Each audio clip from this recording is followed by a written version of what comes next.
Good morning. आज हम लेकर आए हैं आपके लिए बिल्कुल नया टॉपिक। जो टॉपिक पे हम डिस्कस करेंगे वो हमारे सैलून बिजनेस को एकदम सक्सेसफुल रास्ते पे ले जाएगा। टॉपिक का नाम है successful salon, steps to go towards a successful salon business. तो वो टॉपिक्स पे हम आने से पहले एक इम्पोर्टेंट चीज जो हर salon owner mostly, not all, mostly भूल जाते हैं, वो है कॉस्टिंग। सब में पहले before we start the fundamentals of success हमको समझना है कि हमारी costing, work out the costing पे काम कीजिए। सैलून ओनर्स को अपने नया वेंचर्स को अपने प्राइस को लिंक करना चाहिए अपने वैल्यूज पे कि मैं कौन सी टाइप की सर्विस दे रहा हूँ या दे रही हूँ और उसकी वैल्यू मेरे एरिया में, मेरे लोकल एरिया में क्या है।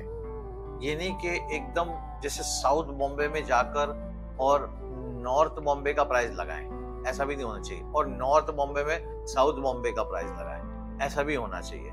या साउथ दिल्ली में जाके एकदम छोटी नोएडा का प्राइस लगाएं या ओल्ड दिल्ली का प्राइस लगाएं। So just I am giving an example. Also, they should consider, calculate all the cost, supply cost, seasonal discounts, offers, सारा कुछ। और सब में इम्पोर्टेंट हमारे कॉम्पिटिटर क्या प्राइस ले रहे हैं हमारे एरिया में। ये बगैर स्टडी के ये काम नहीं होना चाहिए। So let's come to the main topics, जो पॉइंट्स हैं जो हमारे सैलून बिजनेस को रॉकेट की तरह ले जाएगा। तो बहुत सारी चीजें हैं जो हम पे बात करेंगे। सब में पहला है पैशन। पैशन क्या है?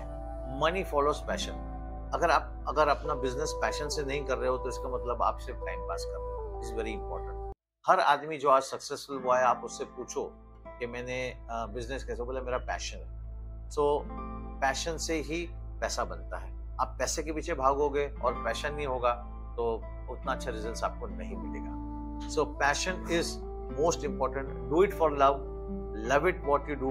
If you really take interest in what you're doing and love your work, your chances of success will be very high. So this is the first point of the successful salon business. Coming to the second point, that is serve. You are in the service industry. जो हमारा salon industry वो service industry है, तो serve करने में खुशी लीजिए। अपने एम्प्लॉयज को भी उसकी आदत डालिए। इंटरव्यू लेते समय ही उनसे पूछो कि आपको सर्व करना अच्छा लगता है या नहीं लगता है। Because we are in service industry. बहुत सारे स्टाफ होते हैं, काम पे लग जाते हैं, बाद में बोलते हैं नहीं मैडम मैं मैनिक्योर नहीं करूंगी, मैं लोगों के पाँव को हाथ नहीं लगाऊंगी। तो वो सर्विस इंडस्ट्री को समझ नहीं रहे हैं। वो समझ रहे हैं कि मैं पैर को हाथ लगा रही हूँ, but they are not understanding that this is in the service industry, they have to do everything.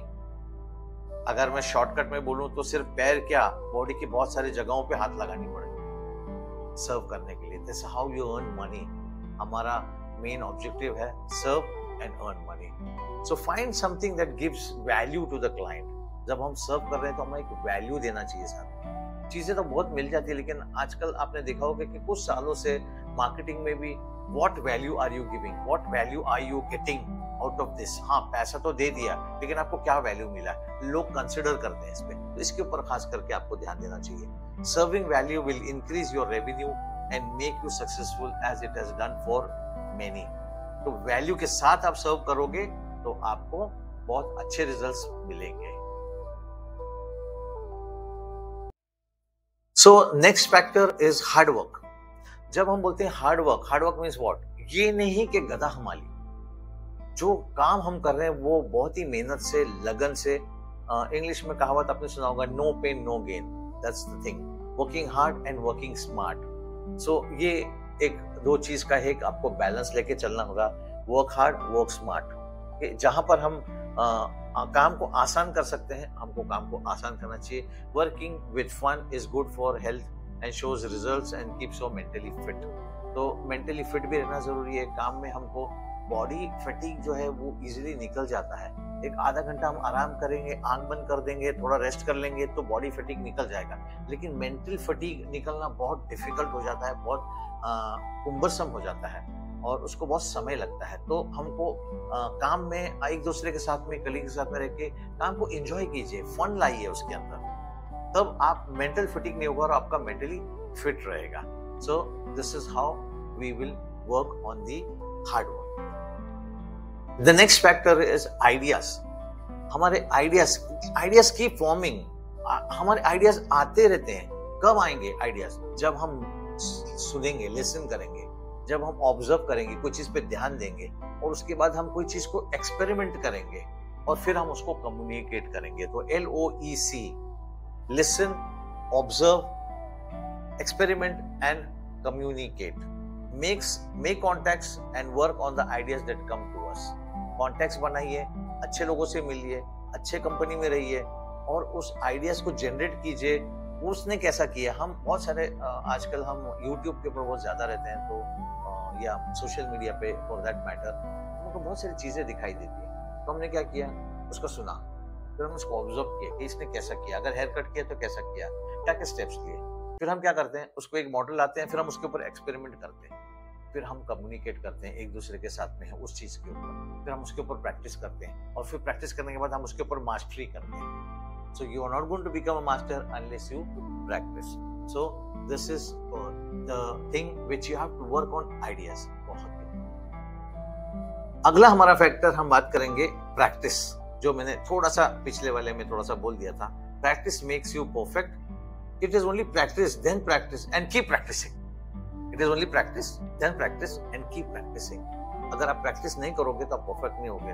बचपन में, आजकल तो सर्कस में जाना थोड़ा सा डिफिकल्ट हो गया, सर्कस आते भी नहीं है क्योंकि एनिमल राइट्स वालों ने बहुत बड़ा उसके ऊपर ऑब्जेक्शन है, तो एनिमल्स आते नहीं थे। लेकिन बचपन में हमने सभी ने सर्कस देखा होगा और बहुत सारे एक्रोबैट्स देखे होंगे, ऐसे टेढ़े मेढ़े हो जाते हैं, हाथ पैर पूरे हो जाते हैं, बॉल की तरह हो जाते हैं। तो क्या आपको लगता है वो जब आपके शहर में आते हैं सर्कस करने या किसी शहर में जाते हैं तभी वो करते हैं? नहीं।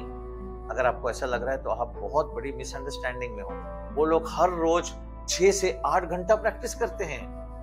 एवरी डे दे प्रैक्टिस, जब जाके उनकी बॉडी में वो लचक रहता है। अगर वो प्रैक्टिस करना छोड़ दें तो उनका लचक भी खत्म हो जाएगा। So daily practice, regularly do it, make you best in your profession and you will be able to generate new idea. जब आप प्रैक्टिस करते रहोगे तो उसी के अंदर आपको आइडियाज भी जनरेट होगा कि अरे इसको, ये काम तो हम कर रहे हैं लेकिन अगर इस काम को इस तरह किया जाएगा तो हमारे 3-4 मिनट बच जाएंगे।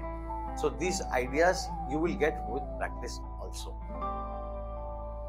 अगले हमारा फैक्टर है सक्सेसफुल सैलून पे पहुंचने के लिए फोकस।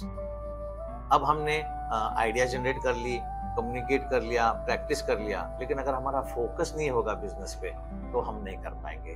तो जैसे मैंने अभी चश्मा पहन रखा है, तो मैंने चश्मा क्यों पहन रखा है? मैंने चश्मा इसलिए पहन रखा है कि अगर मैं चश्मा ये निकाल देता हूँ तो मैं मेरे सामने वाले इमेज पे फोकस नहीं कर पाता हूँ, मुझे इमेज धुंधला दिखाई देता है।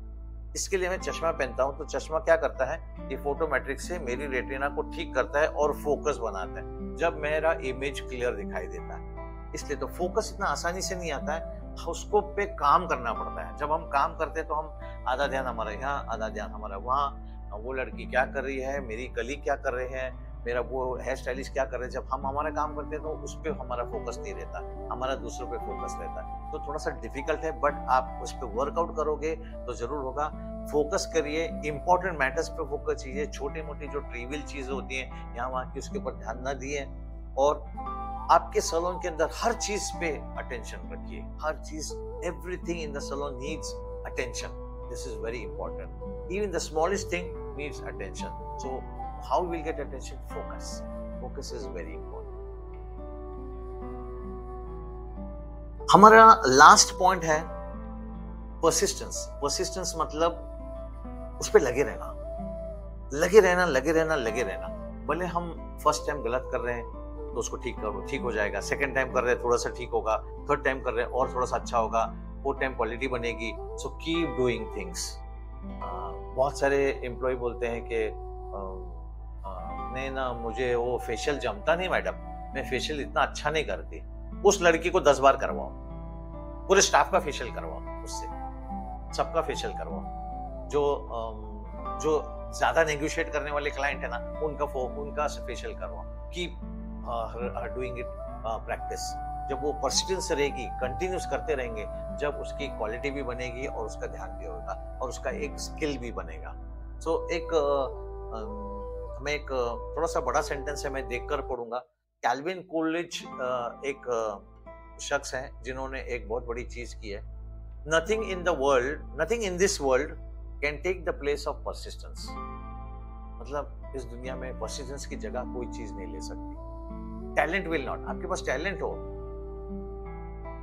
There is nothing more common than talented but unsuccessful. बहुत सारे टैलेंटेड लोग हैं लेकिन अनसक्सेसफुल है वर्ल्ड में। विजडम विल नॉट, बहुत अकलमंद लोग, बहुत सारे अकलमंद लोग हैं आपको, लेकिन अकलमंद लोगों को almost conventional as a proverb use किया जाता है। उनका विजडम सिर्फ व्हाट्सएप के और सोशल मीडिया पे डाला जाता है। एजुकेशन विल नॉट, आपका एजुकेशन आपको परसिस्टेंस नहीं दिला सकता है। The world is full of educational bombs. वो बोल रहे हैं बॉम्ब्स मतलब बहुत पढ़े लिखे पागल लोग हैं, बॉम्ब्स है बेवकूफ लोग हैं, वो खुद बोल रहा है openly. Okay, persistent and determination are omnipotent, इनको कोई टक्कर नहीं दे सकता। तो ये आपको क्रिएट करना पड़ेगा ये अंदर से, और इसको कोई टक्कर नहीं दे सकता। सो आपका सैलून बिजनेस का लास्ट, सक्सेसफुल सैलून बिजनेस का लास्ट पॉइंट था परसिस्टेंस।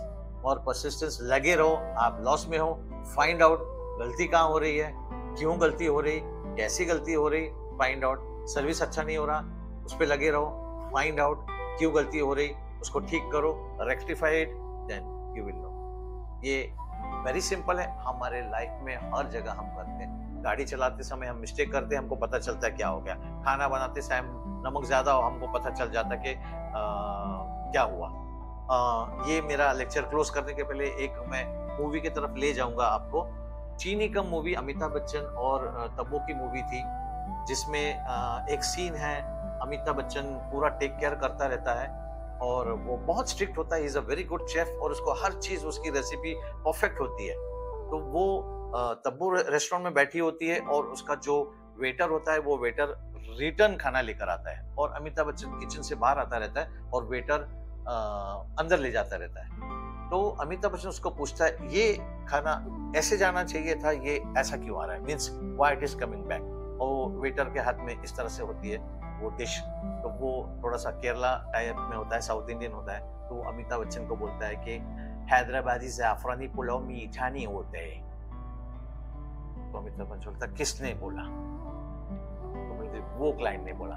तो जाके तब्बू से भिड़ जाता है और सारे डिश का मेन्यू दे देता है। तो अमिताभ बच्चन को बोलती, इसको खा कर देखिए आप, मैं हैदराबाद की हूँ और आई नो ज़ाफ़रानी पुलाव कैसा होता है, मीठा नहीं होता है। जब अमिताभ बच्चन खाता है एक स्पून तो उसको लगता है ये तो मीठा है। तब उसको पता चलता है कि उसके कौन से एम्प्लॉई ने नमक के बदले शक्कर डाली। उसके एम्प्लॉई ने फोन उठाया उसकी बीवी का, लंदन में, जो उसकी बीवी इंडिया में थी, फोन उठाया और बात करते समय नमक के बदले शक्कर डाल दी, इसलिए ज़ाफ़रानी पुलाव मीठा हो गया। So this is very important. So even the minute detail, persistence, find out क्या हुआ, गलती कहाँ हुई, इस पे लगे रहो, you will become successful. Thank you so much.